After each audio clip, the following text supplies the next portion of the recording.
Masakit po ba root canal? So guys, katatapos ko lang magpa-root canal and magpa-crown.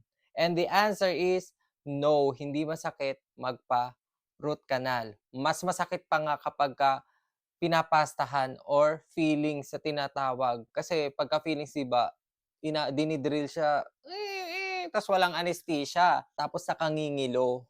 Unlike pagka root canal treatment, meron siyang anesthesia. So una ay yung topical anesthesia, yung Dipahid, lalagay sa cotton, tapos nagustuhan ko yung flavor, cherry flavor siya, tapos nilagay dun sa area kung saan mag-i-inject. Tapos pagka tumalab na yung pampangimay, tuturukan na yon ng local anesthesia kung saan saang side nung ngipin siya tuturukan.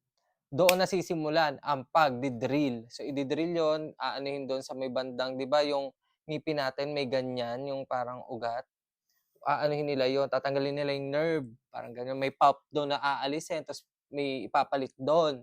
Medyo natagalan nga yung treatment sa'kin, umabot siya ng 1 hour kasi merong underlying condition na talaga yung gums ko na paladugo. So tinreat muna nila yung pagdurugo and then nung natapos na yung treatment, they left it open para mag-heal yung gums ko.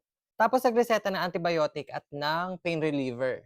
So again, hindi masakit ang pagpapa-root canal kaya huwag kayong matatakot. Mas nakatatakot yung presyo ng root canal treatment dahil medyo mahal ito. Kung i-rate ko yung pain or yung sakit from 10 being the highest, I'll rate it solid 0. Kasi kayang-kaya, walang kasakit-sakit, para ka lang kinagat ng langgam na kasi laki ng dragon.